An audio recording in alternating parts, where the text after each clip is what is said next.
Bismillahirrahmanirrahim. Assalamualaikum warahmatullahi wabarakatuh. Alhamdulillah, puji syukur kita panjatkan atas kehadirat Allah Subhanahu wa taala yang telah memberikan nikmatnya, baik itu nikmat kesehatan, kesempatan, terlebih-lebih nikmat iman. Salawat serta salam tak lupa tercurahkan kepada junjungan kita Baginda Rasulullah Shallallahu alaihi wasallam. Baik, kami dari kelompok 6, saya atas nama Rosnia Stuti dan rekan saya atas nama Emma. Baik, kami di sini akan membawakan materi yang berjudul pemberdayaan zakat, infak dan sedekah di era kontemporer. Baik, langsung saja masuk dalam definisi zakat, infak dan sedekah. Yang pertama, zakat.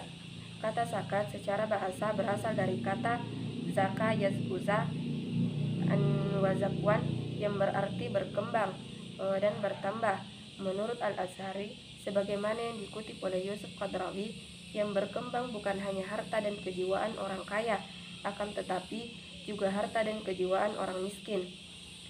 Bahwa zakat merupakan salah satu rukun Islam yang menjadi salah satu unsur pokok bagi tegaknya syariat Islam.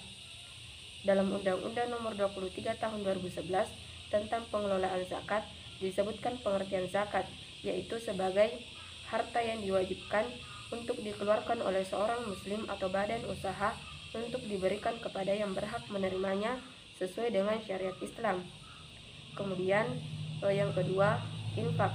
Kata infak berarti mendermakan harta yang diberikan Allah Subhanahu wa taala atau menafkahkan sesuatu pada orang lain semata-mata mengharap ridha Allah Subhanahu wa taala. Infak merupakan ibadah sosial yang sangat utama. Perintah berinfak dalam Al-Quran menunjukkan bahwa infak memiliki dua dimensi. Pertama, infak yang diwajibkan, dan yang kedua, infak yang sifatnya sunnah. Infak yang wajib yaitu infak yang harus dikeluarkan oleh seseorang yang mampu. Sedangkan infak yang sunnah yaitu bila mana dilakukan akan mendapatkan pahala, dan apabila ditinggalkan tidak mendapatkan apa-apa. Kemudian yang ketiga yaitu sedekah. Sedekah berarti mendermakan sesuatu kepada orang lain. Sedekah juga dapat diartikan sebagai pemberian sesuatu yang bersifat kebaikan, baik berupa barang maupun jasa dari seseorang kepada orang lain tanpa mengharapkan suatu imbalan apapun selain ridha Allah Subhanahu wa taala. Dengan bersedekah berarti seseorang tidak hanya meyakini keimanannya dalam hati, tetapi juga mengaplikasikannya dalam kehidupan nyata. Ketentuan sedekah sama dengan ketentuan infak, hanya saja jika infak berkaitan dengan materi, sedangkan sedekah memiliki arti yang lebih luas, termasuk pemberian yang sifatnya non-materi, seperti memberikan jasa, mengajarkan ilmu pengetahuan, dan mendoakan orang lain. Kemudian yang kedua, pemberdayaan zakat, infak, dan sedekah. Istilah pemberdayaan adalah terjemahan dari istilah asing yang berarti penguatan.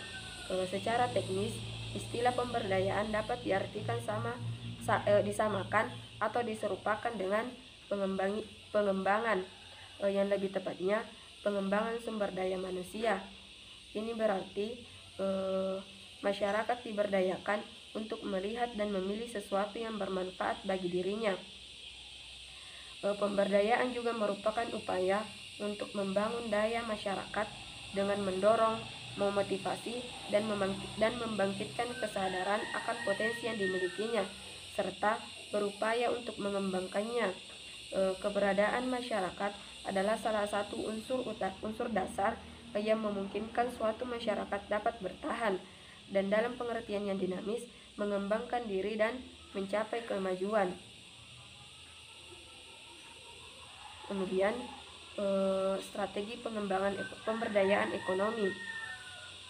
Strategi merupakan suatu konsep metode yang akan digunakan untuk menjalankan sebuah rencana program yang bersifat berkelanjutan sampai kepada tujuan yang diharapkan.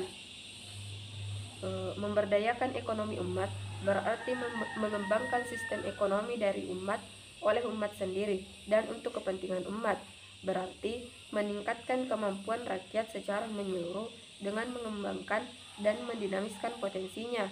Upaya pengarahan sumber daya untuk mengembangkan potensi ekonomi umat akan meningkatkan produktivitas umat. Dengan demikian, umat dan rakyat dengan lingkungannya mampu secara partisipatif menghasilkan dan menumbuhkan nilai tambah yang meningkatkan kemakmuran dan kesejahteraan mereka. Yang artian bahwa rakyat kurang mampu atau yang belum termanfaatkan secara penuh, potensinya akan meningkat, bukan hanya ekonominya, tetapi juga harkat, martabat, dan rasa percaya diri, serta harga dirinya.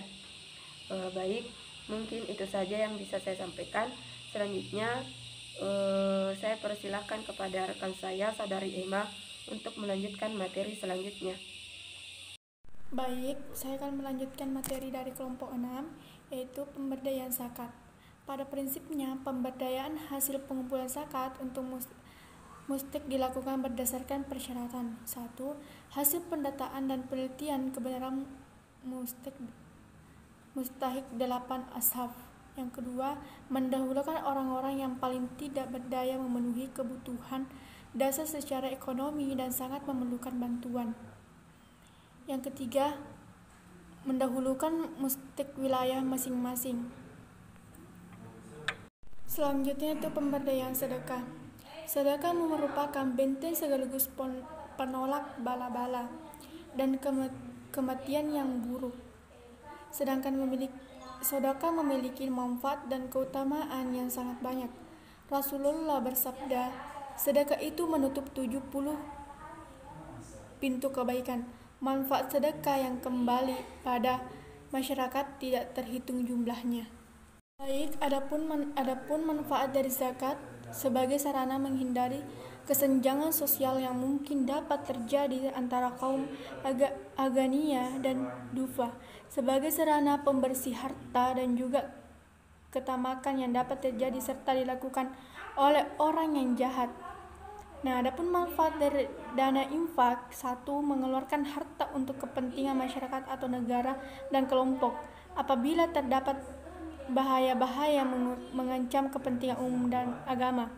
Yang kedua, pembelanjaan harta yang terus bertambah, yaitu dengan cara menyisihkan harta untuk kemajuan masyarakat, harta yang diberikan kepada pemerintah dan nafkah yang diberikan kepada kerabat.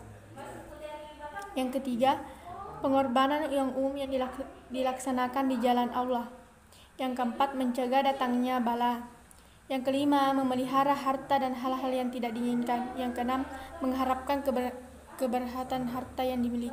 Selanjutnya yaitu manfaat sedekah. Pertama, mengatasi kemiskinan, optimalisasi sedekah dan pengadaan proyek-proyek amal adalah solusi yang bermasalah kemiskinan yang dicancang Islam. Kedua, menghilangkan kecemburuan sosial orang kafir yang terhalangi untuk mendapat sedekah akan merasa dendam. Yang ketiga, menghilangkan rasa dengki. Yang keempat, menjauhkan dari sifat kikir. Mungkin itu saja materi dari saya kembalikan kepada moderator.